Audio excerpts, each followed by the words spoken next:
They charmed the crowds in Brixton this week with their second official public engagement, but when not on royal duties, how do Prince Harry and Meghan Markle spend their days? With 4 months to go until the wedding, we reveal the couple's daytime routine, from exercise regimes to cozy date nights and their favorite Italian restaurant. 1. Eating out in trendy Soho. Meghan is an avid foodie and likes to dine at Bocca di Lupo, a chic Italian restaurant in Soho, London, whose celebrity clientele includes actors James McAvoy and Ralph Fiennes. For flexitarian Meghan, she sometimes follows a vegetarian diet. There are plenty of mouth-watering dishes, from truffled radish celeriac and pomegranate salad, 14 pounds, to sea bream carpaccio, 18 pounds. She and Harry regularly return to Dean Street Townhouse, a Georgian-style venue owned by the Soho House Group, of which the pair are VIP members, where they had their first date. In the 20s, Frederick Astaire, Noel Coward and Dylan Thomas were guests.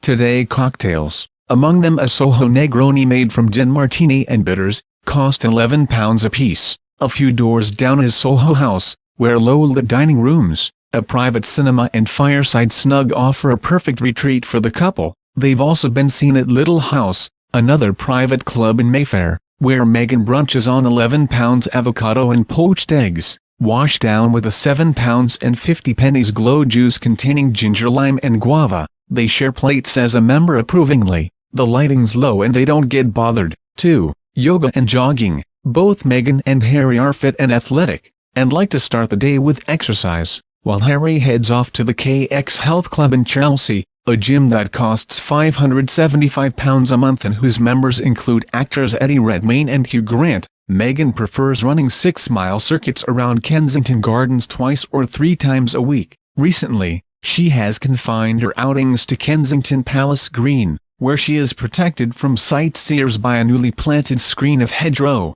She's not thought to have a personal trainer and instead devotes her time to yoga, which she's been practicing for several years. Her mother, Doria, worked as a yoga teacher. She's also a fan of workout DVDs, including Tracy Anderson's, a favorite of Gwyneth Paltrow and Kim Kardashian, and Pilot's Platinum, an American cardio and strength workout which she credits for her toned limbs and taut abs. Meghan has promised pal Millie McIntosh, the Made in Chelsea star and Quality Street heiress, she'll attend one of her SBC sessions, the most exclusive fitness class on the planet, invitation only. The classes are full of supermodels and A-listers, involve high-intensity animalistic exercises and cost about £40 a session. 3. Beauty rituals. As she prepares for life as a princess, Meghan has been taking time out to pamper herself and ensure she looks her best for every public appearance. Royal sources say her dewy complexion is down to Sarah Chapman, who owns the Skinesis Clinic in Sloane Square,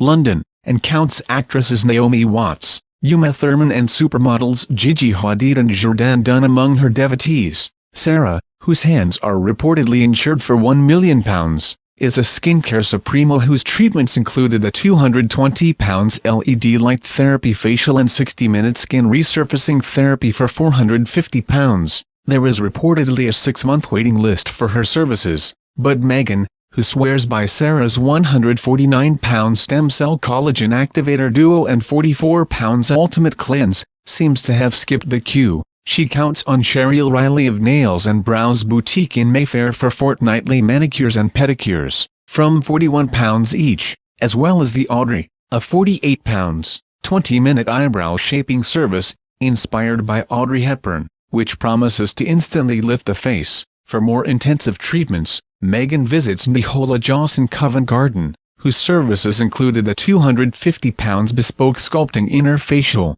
a bizarre procedure that involves massaging the inside of the mouth and cheeks. She was seen at the salon before Pippa Middleton's wedding last May. 4. Cozy nights in. Removal vans have been spotted bringing Meghan's possessions to Nottingham Cottage, the quaint 2-bedroom home in the grounds of Kensington Palace, which she moved into last November. Harry has lived here since 2013, and Meghan is believed to have transformed Knapcott from bachelor pad to elegant marital home. Gone is Harry's messy living room and the hammock strung between 2 trees in the garden. Instead, Meghan has filled the interiors with soft cashmere throws, tip-type candles, white wooden furniture, vases of peonies and beach prints by Gray Mallon, her favorite photographer. Having spent much of the past 18 months apart, she and Harry love nights in, cooking together. Sources say Harry likes fish pie and beef Wellington, while Meghan's tastes extend to spicy fish and Caribbean jerk chicken, and relaxing over a glass of 80-pound Italian Tignanello red wine.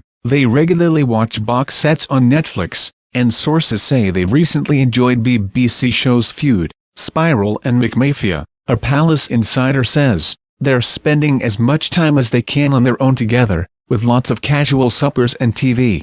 5. Supper with pals. Twice a week, the sociable pair can be found at friends' houses in West London, catching up over dinner. Pals include Hugh Van Cutsem and his wife Rose Astor, Tom and Laura Inskip, whose Jamaican wedding they attended last year, and Mark Dyer, often dubbed Harry's mentor, whose Texan wife Amanda Klein is said to have particularly taken to Meghan, and in whose Fulham gastropub, the Sands End, the pair enjoyed secret dates. Meghan is building her own network of glamorous, well-connected British women. She enjoys Sunday lunches with Tanya Burr, a 28-year-old beauty blogger and YouTube star, whom she met at Wimbledon last year, and bike rides with Millie McIntosh, also 28. Other new friends include blonde socialite and stylist Olivia Buckingham, Puerto Rico guru Violet Von Westenhulse, rumored to have introduced Meghan to her prince, and Vanessa Zurb, the self-titled Queen of Soho and group membership director of Soho House, with whom Meghan has a matching friendship bracelet. 6. Who's on the list? Unlike William's wedding, which was a semi-state affair, Harry and Meghan want to have complete control of the guest list, which is one reason they chose the comparatively small St. George's Chapel, Windsor. Below stairs staff say Frogmore House in Windsor Great Park is emerging as a possible location for the reception. Frogmore is a favorite of Prince Philip, who often holds Christmas parties there. 7. Queen of Shopping. Meghan has taken to shopping on the upmarket King's Road in Chelsea. Before Christmas, she was spotted nipping into smart beachwear store Heidi Klein, suggesting a pre-wedding holiday perhaps, and skincare savior Sarah Chapman. This month, she's been seen in Lululemon, a Canadian sportswear shop that sells 88-pound leggings and 48-pound yoga mats, and outside Royal Warrant Holder and Grocer Partridge's, which stocks a range of U.S. foodstuffs. Meghan shops alone or with one of her beaux aides, Heather Wong, Harry's new assistant private secretary or projects manager Clara Madden,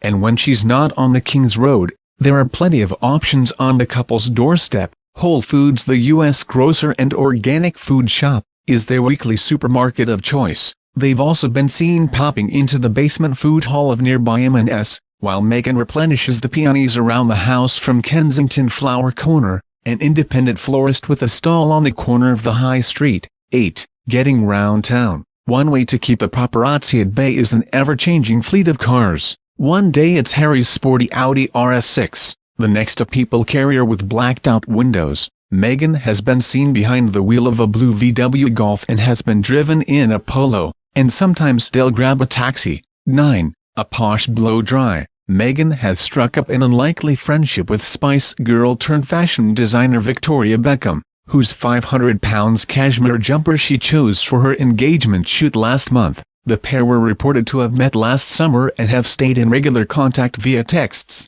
with Victoria 43 providing Meghan with a list of exclusive salons to visit for hair, makeup and beauty treatments in the UK. On previous trips, Meghan had her hair blow-dried at Charles Worthington and Covent Garden, but is now thought to have moved to Irshams and Knightsbridge. 10. Weekend retreats. The couple prefer quiet relaxation to wild weekends, and tend to retreat to the countryside on a Friday night, often the Cotswolds. They visited Soho Farmhouse, the rural outpost of the Members Club, at least twice together, and in October 2016 Meghan enjoyed a solo trip to the Swanky Sanctuary, where she stayed in a £250 a night cabin set amid 100 acres of peaceful countryside. They regularly visit Highgrove, Prince Charles's Gloucestershire estate, where Meghan is said to have bonded well with Camilla, and Anmer Hall, where they stayed with William and Kate at Christmas. Sources say they're also planning a weekend to Crickhowell in South Wales, where Tiggy Legburke,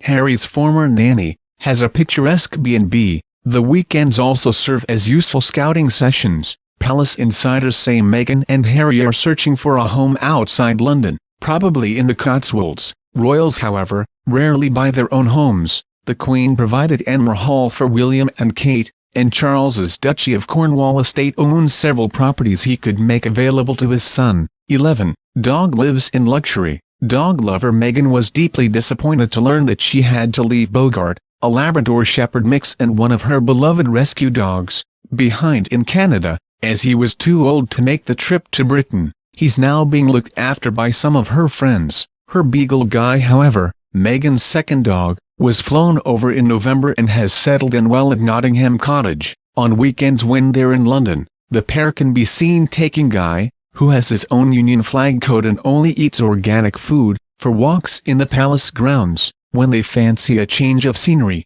there's also Battersea Park, where they were spotted buying a £65 Christmas tree, and given free mistletoe. In December, according to reports, Guy broke 2 legs last month, but is now said to be on the mend and eager for walkies to resume. 12. Market for a prince. On her now deleted Instagram account, Meghan posted photos of trips to Portobello Road in West London, where she loves the bohemian atmosphere and quirky items for sale. She's believed to have dragged Harry to browse antiques and vintage crockery at the Saturday market a few times. Her house in Toronto had an antique French mirror and a battered suitcase reinvented as a coffee table, a shabby chic theme she is said to be replicating at Nottingham Cottage. It seems antique hunting is in Meghan's blood. Her maternal grandfather, Alvin, was an antiques dealer in LA and passed his love of collectibles on to his granddaughter. 13. Sneaky film nights. The couple are avid theatre fans and have enjoyed several dates in London's West End to see The Lion King musical and The Curious Incident of the Dog in the Night-Time.